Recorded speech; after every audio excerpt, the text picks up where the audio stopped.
বাংলাদেশের সবথেকে দুর্গম এবং রহস্যময় পাড়া নারিশ্যাপাড়া আন্দারমানিক থেকে সবাইকে শুভ সকাল।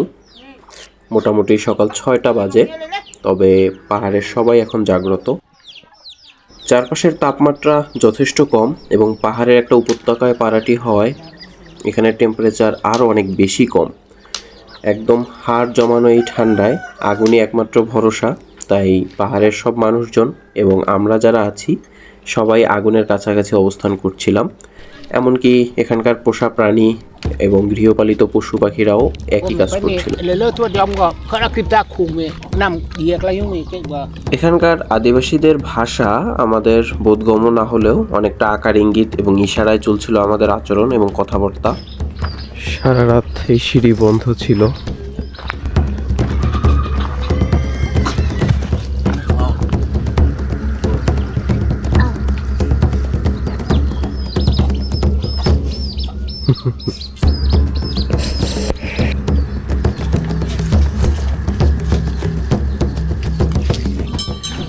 পাহাড়ে দিন শুরু হয় খুবই সকালে, তারই প্রতিফলন এখানে দেখা যাচ্ছে।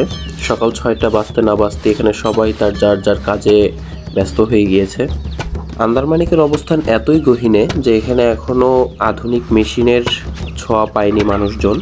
এখানে জুমে যে ধান উৎপন্ন হয় সেটি হাতেই আদিম পদ্ধতিতে চালে রূপান্তরিত করা হয়, তারই একটা প্রসেস চলতেছিল এখানে। আসলে এখানকার মানুষ জানেই না যে এত সহজ ওয়েতেও এই সমস্যার সমাধান করা যায়। এটি নারিশ্যাপাড়ার দ্বিতীয় ঝিরিপথ, তবে শীত মৌসুমে এটি শুকনাই থাকে, বর্ষায় সাধারণত এটি সরব থাকে। এই পাহাড়ে যে পাহাড়ি মুরগিগুলো আমরা খাই বা ওরা যেগুলো ইউটিলাইজ করে সেগুলো মূলত আধা পাহাড়ি বলা যায়। মানে পাহাড় থেকে ধরে এনে ওরা নিজেরাই আবার লালন পালন করে এখানে। তো ফলে যেটা হয়, ওরা কিছুটা খাবার দেয়, বাকি সময়টাও মুরগিগুলো পাহাড়েই ঘুরে বেড়ায় এবং দিন শেষে হাইব্রিড টাইপের হয়ে যায়। পাহাড়ি মুরগি সাধারণত নিষিদ্ধ, শিকার করা বা খাওয়া নিষিদ্ধ। তবে এই পাড়ায় বা পাহাড়ের এই টোটাল অংশটায় আসলে এই নিষেধ মানার সুযোগ নেই। যেহেতু মূল ভূখণ্ডের সাথে তেমন কানেকশন থাকে না, তাই ওনাদের সমস্ত প্রয়োজন ওনারা ওনাদের মতোই মিটিয়ে ফেলার চেষ্টা করেন। যেমন ওনাদের মশলা, হলুদ, সবজি, মাংস, চাল, ডাল সবটাই প্রায় ওনারাই আয়োজন করে থাকেন। সকালে খুব প্রচণ্ড ঠান্ডা, তার ভিতরে পাড়াটা ঘুরে দেখতেছি, খুব সুন্দর বড়ই হয়ে আছে।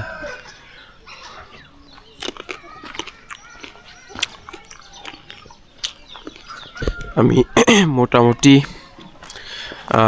একটা হুডি এবং একটা উইন্ড ব্রেকার পরে আছি, তাতে হচ্ছে না। তারপরে একটা কম্বল পেঁচিয়ে নিলাম গায়ে, তাও প্রচণ্ড ঠান্ডা। তবে এখানের মানুষজন আমারও অন্তত 1.5 থেকে 2 ঘন্টা আগে ঘুম থেকে উঠেছে। আমি তো 6টায় উঠলাম। তারা তখন থেকেই তাদের কার্যক্রম শুরু করে দিয়েছে। তাদের খাবার দাবার দেখলাম যে সেই আলো ফোটার আগেই হয়ে যায় সকালে। যেহেতু আমি তাদেরই একটা বাসায় ছিলাম, তো ওখানেই তারা খেয়ে নিল এবং তারা তাদের কাজে চলে গেছে অলরেডি। এই যে আশেপাশে অনেকে যাচ্ছেন এখনো।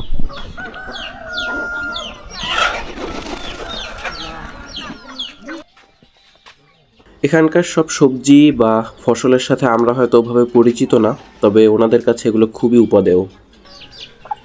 শীতের তীব্রতা এখানে এতটাই বেশি যে মাথার চুল পর্যন্ত জমে যাচ্ছিল। আজকে আন্দারমানিকে আমাদের শেষ দিন। আন্দারমানিকের নারিশা ঝিরির নারিশা পাড়ায় আমার সাথে আছে চিকি।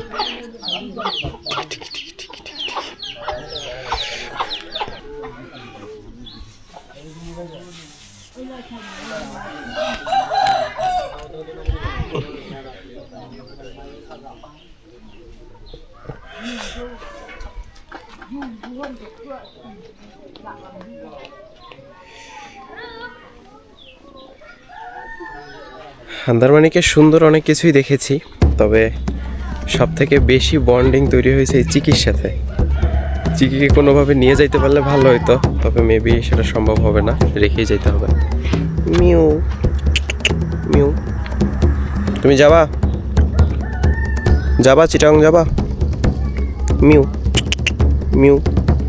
পোষা প্রাণীদের প্রতি পাহাড়িদের টান ভালোবাসা এটা সব থেকে বেশি, কারণ ওরা একই সাথে থাকে। আমরা যেমন এদের জন্য আলাদা শেড তৈরি করি, আলাদা ঘর তৈরি করি, ব্যাপারটা তেমন না। যেমন আমার পিছনেই এই যে ঘরগুলো, এই ঘরের দোতলায় মানুষরা থাকে আর এর ঠিক নিচতলায় প্রাণীগুলো থাকে, আর বিড়াল বা এগুলোতে একসাথেই থাকে। এই আমরা হয়তো বিড়াল কুকুর পুষি শুধু, বাট ওরা হাঁস মুরগি, গরু ছাগল শূকর, তারপরে গয়াল, বিশেষ করে গয়াল, এগুলো সবই নিজেদের ফ্যামিলি মেম্বারের মতোই ট্রিট করে, ওভাবেই গুরুত্ব দেয়। আর এই পাড়া নারিশা পাড়া, এটা যেহেতু একটু দূরে, তো একটু রিমোট হলেও আর কি অথেন্টিসিটি খুব আছে। এবারে ফেরার প্রস্তুতি, পায়ে কিছুটা ইনজুরি থাকলেও তা নিয়েই জার্নি করতে হবে। পাহাড়ে কলা গাছ প্রচুর পাওয়া যায়। কলা ফল হিসেবে খাওয়ার পাশাপাশি কলা গাছের যে মাঝখানের অংশটা সেটা সবজি হিসেবে খাওয়া যায়, এমনকি কলার ফুলও একরকম খাবার হিসেবে বিবেচিত হয় এখানে।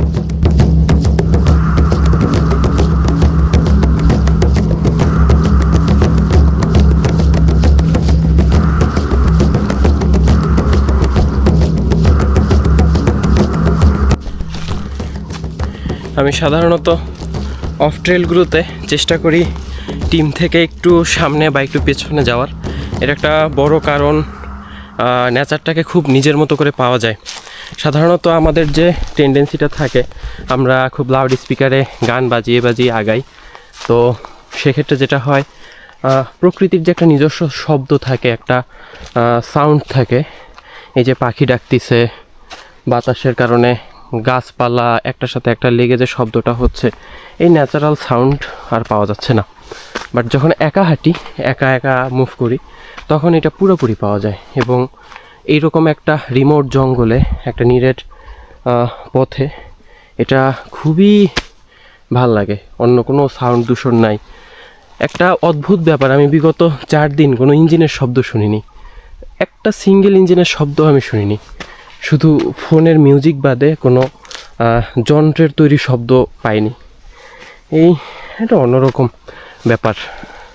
মনে হচ্ছে টাইম ট্রাভেল করে সভ্যতা থেকে প্রায় 100-200 বছর পিছনে চলে এসেছি, থেকে আলাদা হয়ে খুব পিছনে চলে এসেছি। এবং একা, টিমমেটটা কোন দিকে আছে বোঝার একটা উপায়।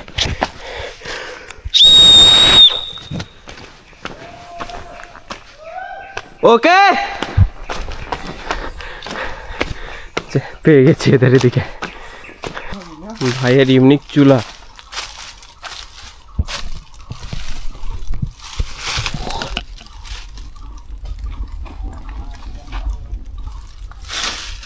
তার বিশালতার মাঝে আমি একটুকু পাইনি ঠাই, তোকে কৃতজ্ঞতা জানাই। কি বিশাল দেখছেন ভাই, ভিতরে চাও করা যায়। মোটামুটি অনেকক্ষণ হাঁটার পরে আমরা এরকম একটা বসার জায়গা পেয়ে আমাদের সাময়িক খাবার দাবার সেরে নিচ্ছিলাম। বোলাইপাড়া যাওয়ার পথে মাঝখানে আরও একটি পাহাড়ি পাড়া পড়ে, এটার নাম মাইকোয়া পাড়া। আমরা মূলত আমাদের পানির বোতলগুলো রিফিল করার জন্য এই পাড়ায় ঢুকেছিলাম। তবে অনেকে এই পাড়ায় থাকেনও, সেক্ষেত্রে তাদের ট্রেকিংটা আরও একটু সহজ হয়ে যায়। এটা হলো পাহাড়িদের কুয়া। শীতকালে সাধারণত পানি পাওয়া যায় না, তবে বিশেষ উপায়ে পানি জমিয়ে রাখা হয় এখানে। এগুলো খাবার পানি। এই যে আমাদের এক ভাই সংগ্রহ করতেছেন, উপরে আর ছাউনি দেওয়া আছে যাতে ময়লা না পড়ে। এটা মাইকোয়া পাড়ার পানির সংরক্ষণ করার জায়গা। কোনো কুয়ো থেকে, মাটির কুয়ো থেকে পানি তুলে খেতে যে এত টেস্ট লাগবে এটা কখনো ফিল করিনি। ভাই করছেন? না, এই অসাধারণ পানি, এই পাহাড়ে এসে এত সুন্দর পানি পাবো অকল্পনীয়। এটা অনেক সময় জানে না, শুধু পাহাড়িরাই জানে যেখানে কুয়া আছে। হ্যাঁ, বাঙালি জানে না যেখানে কুয়া আছে। তো পানিটা অনেক সুন্দর। হ্যাঁ, এই যে মাটির কুয়ো থেকে পানি সংগ্রহ করতেছি এবং কি খুশি আমরা এই পানি পেয়ে। আসলে কোনো একটা কিছুর অভাব না থাকলে আসলে ওইটার যে গুরুত্ব সেটা বোঝা যায় না। আয়রন ম্যান নয়ন ভাই পানির সেই স্বাদ সেই স্বাদ। ছোট্ট ছোট্ট গাছে নারিকেল হয়ে আছে, যদিও নারিকেল গাছ খুব কম দেখা যায় পাহাড়ে, প্রচুর পানির দরকার পড়ে নারিকেল গাছের, এই কারণেই এই গাছগুলো এখানে থাকে না। মাইকে অপারাকে বিদায় জানাচ্ছি। এরপরে নেটওয়ার্ক পাওয়ার একটা জোন আছে, সেই জন্যে বসবো। প্রচণ্ড রোদ, রোদের ভিতর আগাচ্ছি। বিশাল বিশাল গাছ, শতবর্ষী গাছ বলে এগুলোকে। এখান থেকে নামার পথটা শুরু হয় এই পাহাড়ের নিচে একটা ঝিরি, সেই ঝিরিটাই আমাদের নিয়ে যাবে আমাদের আগের পাড়ায়, বলাই পাড়ায়। তার গরম পানিতে দিলে কম লাগে পানি। এবার হবে ধূপ হোক, একটু প্যারা নাই তো, যেহেতু তেল নাই। আর নুডলস তো ফুলবেই। মাইকো পাড়ার পরে এরপরে ই করবে, নুডলস পানি চলছে করে দিবে। তা হবে, যেহেতু কুচি হয়ে আছে। এই ভিউতে। আরে দুনিয়া সব ঢোকার গেটে সবাই আটকা পড়ছে গয়ালের অ্যাটাক।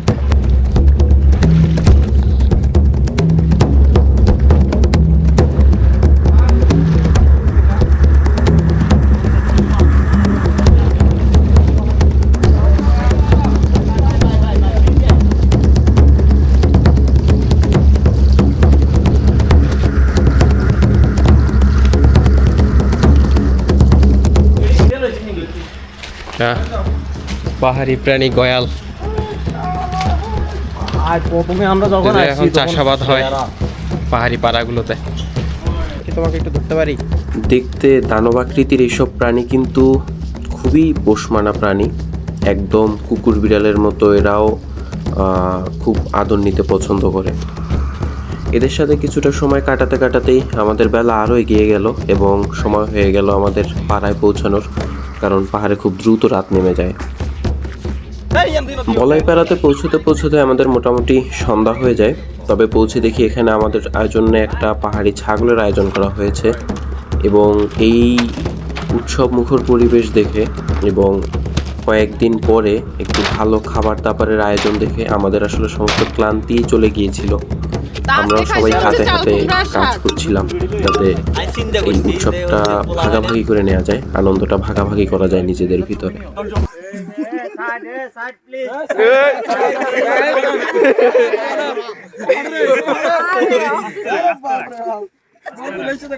প্রতিদিনই খাবার দাবার শেষে রাতে ঘুমানোর আগে এই আগুনের চারপাশে একটা আড্ডা জমতো।